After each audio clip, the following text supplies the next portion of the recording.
अब जब हम सदिशों और अदिशों के बारे में थोड़ा बहुत जान चुके हैं, तो अब चलिए हम इनका उपयोग कुछ सामान्य समस्याओं को हल करने में करते हैं। और ये सामान्य समस्याएं हम किसी भौतिकी की कक्षा में देख सकते हैं, या फिर ऐसा भी हो सकता है कि ये समस्याएं हम हमारे दैनिक जीवन में देखें, क्योंकि आखिरकार हम यही तो पता कर रहे हैं कि हम कितनी दूरी तक गति कर चुके हैं, या फिर हम कितनी तेजी से गति कर रहे हैं, या फिर एक जगह तक पहुंचने के लिए हमें कितना समय लगता है। हमारे सामने यह एक प्रश्न है, यदि शांतनु गाड़ी से 1 घंटे में 5 किलोमीटर उत्तर की ओर यात्रा कर पाता है, तब उसका औसत वेग यानी कि एवरेज वेलोसिटी क्या होगा। तो देखिए, इसे करने के लिए आइए हमारे सदिशों और अदिशों के ज्ञान को एक बार पुनः उपयोग में लेकर आते हैं। तो प्रश्न में हमें यह बताया जा रहा है कि शांतनु 5 किलोमीटर उत्तर की ओर यात्रा कर पाता है, तो इसका मतलब है कि हमें परिमाण अर्थात मैग्नीट्यूड के रूप में यह 5 किलोमीटर दिया गया है। यानी कि यह 5 किलोमीटर तो शांतनु कितनी दूरी तक यात्रा कर पाता है उसका माप है, और हमें यहाँ पर दिशा भी दी गई है। तो शांतनु 5 किलोमीटर की दूरी तय करता है, और दूरी एक अदिश राशि होती है, यानी कि स्केलर क्वांटिटी होती है। यदि हमें दूरी के साथ ही दिशा भी बताई गई हो, तो वह विस्थापन यानी कि डिस्प्लेसमेंट बन जाता है। तो हमें यहाँ पर यह एक सदिश राशि दी गई है, शांतनु 5 किलोमीटर उत्तर की ओर विस्थापित हो जाता है, और यह पूरा काम शांतनु अपनी गाड़ी से 1 घंटे के समय में कर लेता है। तो हमें यहाँ पर शांतनु का औसत वेग क्या होगा यह बताना है। अब देखिए, वेग यानी कि वेलोसिटी को हम कई तरीकों से परिभाषित कर सकते हैं, लेकिन यहां पर हम जानते हैं कि वेग एक सदिश राशि होती है, और सदिश राशियों व अदिश राशियों में सामान्य अंतर यह होता है कि सदिश राशियों को दर्शाने के लिए हम यहाँ पर इनके ऊपर एक तीर का चिन्ह यानी कि एरो लगाते हैं। सदिशों को प्रदर्शित करने के लिए हम यहाँ पर मोटे अक्षरों अर्थात बोल्ड लेटर्स का उपयोग भी करते हैं, और तीर के निशान का उपयोग तो किया ही जाता है। ये हमें ये बताते हैं कि हमें केवल इनके मान से ही मतलब नहीं है, हमें इनकी दिशा भी चाहिए होंगी। यानी केवल इनका आकार ही काफी नहीं है, हमें इनकी दिशा भी चाहिए। और यहां पर देखिए, ये तीर के निशान हमें ये नहीं बताते हैं कि इस सदिश की दिशा इस तरफ होगी, ये केवल इसी बात को बताते हैं कि यह एक सदिश राशि है। तो अब देखिए, किसी चीज का वेग उस चीज की स्थिति अर्थात पोजीशन में परिवर्तन के बराबर होता है, और यहाँ पर स्थिति में परिवर्तन की दिशा भी शामिल है। तो हम कह सकते हैं कि औसत वेग जो है वह किसके बराबर होता है, यह होता है विस्थापन यानी कि डिस्प्लेसमेंट। और विस्थापन के लिए हम इस अक्षर s का उपयोग करते हैं, और यह एक सदिश राशि है। तो यहाँ पर यह s वेक्टर विस्थापन यानी कि डिस्प्लेसमेंट होता है। अब आपके दिमाग में यह आ सकता है कि हम डिस्प्लेसमेंट के लिए d का उपयोग क्यों नहीं कर रहे हैं। तो देखिए, प्राकृतिक रूप से तो पहला अक्षर डी ही आना चाहिए, लेकिन यहां पर कुछ ऐसा होता है कि डी का उपयोग हम कहीं और करते हैं। जब हम कलन गणित यानी कि कैलकुलस के बारे में पढ़ेंगे, तब हम यह देखेंगे कि डी का उपयोग हम अवकलज संकारक यानी कि डेरिवेटिव ऑपरेटर के लिए करते हैं। तो यहां पर इस विस्थापन को अलग करने के लिए हम इसे एस वेक्टर से दर्शाते हैं, और मेरी समझ में इसका स्पष्टीकरण यही है।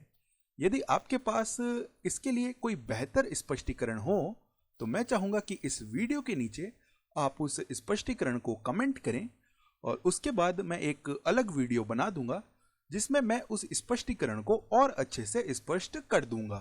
तो देखिए, वेग होता है विस्थापन बटा समय। अब यदि मैं इसी प्रकार का एक रूप अदिश राशियों में लिखना चाहूं, तो देखिए मैं यहां पर क्या कर सकता हूं। हम कहेंगे चाल यानी कि स्पीड बराबर हमें क्या मिलेगा, या फिर चाल को हम दर अर्थात रेट भी कह सकते हैं। तो यहां पर देखिए, यह रूप तो सदिश रूप है, यानी कि इसमें हम दिशा की बात करते हैं, और यदि हम दिशा की बात न करें तो देखिए अदिश रूप हमें किस प्रकार का मिलेगा। आर यानी कि जो दर है, या इसे हम चाल कह सकते हैं, यह किसके बराबर आने वाली है, यह हमें मिलेगी तय की गई दूरी डी बट्टा समय। तो अब ये दोनों जो हमारे पास आ गए हैं, आप इन्हें सूत्र भी कह सकते हैं, या आप इन्हें परिभाषाएं भी कह सकते हैं। और मेरा मानना तो यह है कि इन दोनों को ही हमने हमारी सामान्य समझ से प्राप्त किया है। कोई चीज कितनी तेजी से गति करती है, यह ज्ञात करने के लिए हम पता लगाते हैं कि किसी समय अंतराल में वह चीज कितनी दूरी तय कर चुकी है। ये दोनों वैसे एक ही चीज को बता रहे हैं। यहाँ पर तो देखिए, हम दिशा की बात कर रहे होते हैं, इसलिए हम सदिश राशियां यहाँ पर लेकर आते हैं, और यहाँ पर हम दिशा की बात नहीं करते हैं, इसलिए यहाँ पर अदिश राशियां होती हैं। जैसे कि देखिए, यह दूरी, यह दर या यह जो चाल है, ये सभी अदिश राशियां हैं। ठीक इसी तरह यहाँ पर यह विस्थापन और यह वेग सदिश राशियां हैं। अब इतनी बात हो जाने के बाद चलिए यह पता लगाते हैं कि शांतनु का औसत वेग क्या होगा। अब यहाँ पर यह जो शब्द है औसत, यह बहुत ही महत्वपूर्ण और रोचक है, क्योंकि ऐसा संभव है कि शांतनु का वेग उस पूरे समय अंतराल में परिवर्तित हो रहा हो। लेकिन चीजों को सरल बनाए रखने के लिए हम यह कल्पना कर रहे हैं कि शांतनु का वेग उस समय अंतराल में नियत है। तो कुल मिलाकर अब जो हम यहाँ पर ज्ञात करने वाले हैं वह शांतनु का औसत वेग होगा। तो हमें बिल्कुल भी यहाँ पर चिंता करने की आवश्यकता नहीं है। हम बस यह कल्पना कर सकते हैं कि शांतनु का वेग उस समय अंतराल में परिवर्तित नहीं हो रहा है। तो अब देखिए, शांतनु का जो औसत वेग है वह क्या आ जाएगा। वह आएगा, पहले तो हम यहाँ पर शांतनु का विस्थापन लिखेंगे जो कि 5 किलोमीटर उत्तर की ओर है। तो देखिए, विस्थापन तो है 5 किलोमीटर उत्तर की ओर, और बटा शांतनु को विस्थापित होने में कितना समय लगता है, तो 1 घंटा लगता है। और मैं आपको यह भी बता दूं कि यहाँ पर ये जो बट्टा में टी है, यह समय में परिवर्तन है, यानी कि चेंज इन टाइम है। और यहाँ पर जो यह टी है, यह भी समय में परिवर्तन है। हमें कई बार केवल यहाँ पर टी दिख सकता है, और कई बार ऐसा भी हो सकता है कि इस टी के आगे इस प्रकार से एक त्रिभुज बना हुआ हो, तो यह त्रिभुज डेल्टा कहलाता है। और डेल्टा विशिष्ट रूप से हमें परिवर्तन के बारे में बताता है। तो देखिए, यहाँ पर भी हम डेल्टा टी लिख लेते हैं, और डेल्टा टी हमें क्या बताएगा, समय में परिवर्तन के बारे में। तो यहाँ पर यह जो डेल्टा है, यह विशिष्ट रूप से परिवर्तन के बारे में हमें बताता है। तो देखिए, शांतनु 5 किलोमीटर उत्तर की ओर विस्थापित हो जाता है, और विस्थापित होने में उसे 1 घंटा लगता है। तो यहाँ पर जो समय में परिवर्तन है वह 1 घंटा आ जाएगा। और देखिए, यहाँ पर अब यदि हम इसे सरल करते हैं, तो यदि हम सबसे पहले आंकिक मान लिखते हैं, तो आंकिक मान के रूप में हमारे पास यहाँ पर 5/1 है। और अब ये जो इकाइयाँ हैं, इनको हम उसी प्रकार से लिख सकते हैं जिस प्रकार हम भिन्न यानी कि फ्रैक्शन में संख्याओं को लिखते हैं। तो देखिए, यहाँ पर किलोमीटर प्रति घंटा है, तो हम लिख रहे हैं किलोमीटर प्रति आवर, यानी कि किलोमीटर प्रति घंटा। और जो दिशा है वह है उत्तर की ओर, यानी कि जो औसत वेग है वह कितना आएगा। देखिए, 5/1 यानी कि यह 5 होगा, तो 5 किलोमीटर प्रति घंटा उत्तर की ओर। तो इसका मतलब है कि शांतनु का औसत वेग है 5 किलोमीटर प्रति घंटा उत्तर की ओर। और यहाँ पर इस उत्तर की ओर का बहुत अधिक महत्व है। यदि हम यह नहीं कहते हैं और सिर्फ इतना कहते हैं कि 5 किलोमीटर प्रति घंटा, तब हम वेग की बात नहीं कर रहे होंगे। उस स्थिति में हम चाल या दर या एक अदिश राशि की बात कर रहे होंगे। यदि हम वेग की बात कर रहे हैं, तो हमें यहाँ पर इस उत्तर की ओर को अवश्य रूप से बोलना है, क्योंकि सदिश होने के लिए आवश्यक है कि हम इसकी दिशा भी बताएं। अब इसी प्रकार यदि हमसे यह पूछा जाए कि इस समय अंतराल में शांतनु की औसत चाल यानी कि एवरेज स्पीड कितनी है, तो देखिए, वह ज्ञात करने के लिए अब हम क्या करेंगे, यह जो औसत चाल है यह आ जाएगी। इस समय अंतराल में शांतनु कितनी दूरी तय करता है, तो वह 5 किलोमीटर है। अब हम औसत चाल की बात कर रहे हैं, तो हमें दिशा से मतलब नहीं है, हम यहाँ पर केवल 5 किलोमीटर लिखेंगे। और जो समय अंतराल है वह 1 घंटा है, तो यहाँ पर बटा 1 घंटा है।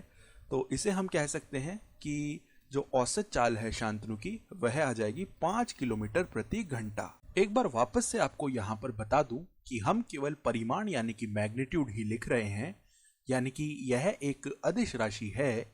यदि हमें सदिश राशि चाहिए तो हमें यहाँ पर उत्तर की ओर यह भी लिखना होगा। अब आपके दिमाग में यह जरूर आ सकता है कि पिछली वीडियो में हमने चीजों की मीटर प्रति सेकंड के पदों में बात की थी, लेकिन यहां पर हमें यह किलोमीटर प्रति घंटा में मिल रहा है। तो अब हम किलोमीटर प्रति घंटा को मीटर प्रति सेकंड में किस प्रकार से रूपांतरित कर सकते हैं, या फिर यदि हम यह पता करना चाहें कि शांतनु एक सेकंड में कितने मीटर गति करता है, तो वह हम कैसे पता लगाएंगे। तो यदि हम यह पता करने की सोच रहे हैं तो अब यह समस्या महज एक मात्रक रूपांतरण की समस्या बनकर रह गई है, और इसे अभी करने में मुझे लगता है कोई भी बुराई नहीं होगी। तो देखिए, इसे मीटर प्रति सेकंड में रूपांतरित करने का सबसे पहला चरण यह होगा कि हम यह सोचें कि हम एक घंटे में कितने मीटर चल रहे हैं। तो चलिए, पहले तो हम 5 किलोमीटर प्रति घंटा इसे लेकर शुरू करते हैं, और इसे अब हम मीटर में रूपांतरित करना चाहते हैं। तो वह करने के लिए हम यहाँ पर अंश अर्थात न्यूमरेटर में तो मीटर लिख लेते हैं, और हर यानी कि डिनोमिनेटर में किलोमीटर लिख लेते हैं। अब मेरा यहाँ पर ऐसे करने के पीछे का कारण यह है ताकि किलोमीटर से किलोमीटर निरस्त हो जाए। अब जरा सोचिए कि 1 किलोमीटर में कितने मीटर होते हैं। तो हम जानते हैं कि 1 किलोमीटर में 1000 मीटर होते हैं। तो इन्हें ऐसा लिखने का कारण यहाँ पर यही था कि किलोमीटर से किलोमीटर इस प्रकार निरस्त हो जाए। और अब देखिए, यहाँ पर यदि हम सबसे पहले आंकिक मान लिखते हैं तो 5 गुणा 1000 यह आ जाएगा, और जो इकाइयां हैं वे हैं मीटर प्रति घंटा। और हम इनको ऐसे क्यों लिख पा रहे हैं, क्योंकि हम जानते हैं कि गुणन करना क्या होता है, क्रम विनिमय यानी कि कम्यूटेटिव होता है, साथ ही साथ यह साहचर्य भी होता है। तो हम इन्हें कुछ इस तरह से लिख सकते हैं। तो यह आ गया है 5 गुणा 1000 मीटर प्रति घंटा। तो इसे सरल करने पर हमें मिलेगा 5000 मीटर प्रति घंटा। और आपके दिमाग में यह आ सकता है कि इसे तो हम सीधा ही बता सकते थे, क्योंकि देखिए 5 किलोमीटर प्रति घंटा, क्योंकि हम जानते हैं 1 किलोमीटर 1000 मीटर होता है, तो यह सीधा ही 5000 मीटर प्रति घंटा बन जाना चाहिए। आपकी बात बिल्कुल सही है, लेकिन इस प्रकार से इनका विमीय विश्लेषण करके लिखने से कई बार जो मुश्किल रूपांतरण होंगे, जो कि इस तरह के नहीं होंगे, उनको भी हम आसानी से कर पाएंगे। लेकिन मैं आपसे हमेशा कहूंगा कि आप अपनी सामान्य समझ से इसकी एक बार जांच अवश्य रूप से कर लें।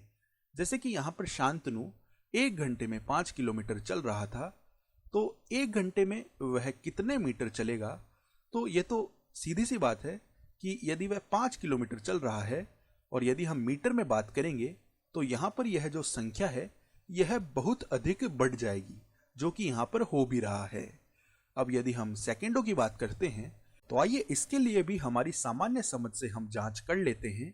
तो यदि कोई चीज 1 घंटे में एक निश्चित मात्रा से गति करती है, तो यह तो दिखती सी बात है कि 1 सेकंड में वह कम मात्रा से गति करेगी, या ऐसे कह सकते हैं कि वह चीज अब 1 घंटे के 1/3600 गुना से गति करेगी। यानी कि यदि हम मीटर प्रति सेकंड की बात कर रहे होंगे, तो जो मान है वह इस संख्या से बहुत कम आने वाला है। अब चलिए, असल में हम इसके लिए विमीय विश्लेषण भी कर लेते हैं। तो हमें यहाँ पर हर यानी कि डिनोमिनेटर में सेकंड चाहिए, और हम चाहते हैं कि यह जो आवर हैं यानी कि जो घंटे हैं वे निरस्त हो जाएं। तो इसके लिए हम क्या करेंगे, यदि हमें हर से ये घंटे हटाने हैं, तो हम अंश में ये घंटे लेकर आ जाएंगे। अब देखिए, यदि हम यहाँ पर घंटे प्रति सेकंड की बात करते हैं, तो 1 घंटे में कुल मिलाकर कितने सेकंड होते हैं, यदि हम यह पता करना चाहते हैं, तो देखिए यहाँ पर हम जानते हैं कि 1 मिनट में 60 सेकंड होते हैं, तो 60 सेकंड प्रति मिनट। और हम यह भी जानते हैं कि 1 घंटे में 60 मिनट होते हैं, तो गुणा 60 मिनट प्रति घंटा। तो यहाँ पर देखिए क्या होगा, मिनट से मिनट निरस्त हो जाएंगे, और देखिए 60 गुणा 60 यानी कि 3600 सेकंड प्रति घंटा, यानी कि 1 घंटे में 3600 सेकंड होते हैं। इसे हम कुछ ऐसे भी देख सकते हैं, और यदि हम इसे पलट कर लिखते हैं, यानी कि सेकंड प्रति घंटा को हम घंटा प्रति सेकंड बनाते हैं, तो हमें मिलेगा 1/3600 घंटा प्रति सेकंड, यानी कि 1 सेकंड में 1/3600 घंटे होते हैं। तो अब यहां पर हम लिख सकते हैं कि 1 घंटे में कुल मिलाकर 3600 सेकंड हैं। तो ऐसा करने से अब घंटे से घंटे ये तो निरस्त हो जाएंगे। तो देखिए यहां पर बचेगा क्या, यदि हम इन संख्याओं को एक साथ लिखते हैं तो 5000/3600 यह है। और यहाँ पर इकाइयाँ देखिए अब क्या क्या बच गई हैं। यहाँ पर मीटर है और यहाँ पर सेकंड्स हैं। अब इसके बाद देखिए यदि हम इसे सरल करना चाहें, हालांकि हम इसे सीधा ही सरल कर सकते हैं या कैलकुलेटर की सहायता लेकर भी इसे सरल किया जा सकता है। तो ये जो संख्याएं हैं, ये जो भाग में लिखी हुई हैं, ये कुल मिलाकर 50/36 ही है। यदि हम कैलकुलेटर के उपयोग से इसे ज्ञात करें और यदि हम इसे पूर्णांकित करके लिखें तो यहाँ पर देखिए ये क्या बन जाने वाली हैं, 1.39 मीटर प्रति सेकंड। तो हम कह सकते हैं कि शांतनु की चाल यह आ जाने वाली है। और इसे देखकर हम यह समझ पा रहे हैं कि शांतनु अपनी गाड़ी को बहुत ही धीरे चला रहा है। यहाँ पर हम इसे देखकर भी यह कह सकते थे, देखिए 1 घंटे में केवल 5 किलोमीटर ही चल रहा है उत्तर की ओर, यानी कि जो शांतनु की गाड़ी है वह उसे बहुत ही धीरे चला रहा है।